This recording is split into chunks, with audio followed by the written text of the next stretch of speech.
যাত্রার এই পরিবর্তন পথসভার পথমঞ্চ থেকে আমি সবার প্রথম আমার দেবতুল্য অসীম সাহসী লড়াকু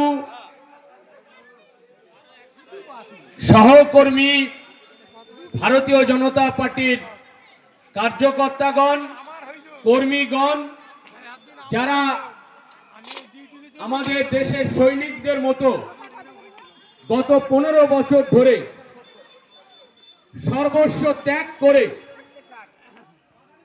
সমস্ত লোভ লালসাকে দূরে ফেলে দিয়ে হাজারো অত্যাচার সহ্য করে আজকের এই পরিবর্তন সংকল্প যায় এই সভায় উপস্থিত হয়েছে।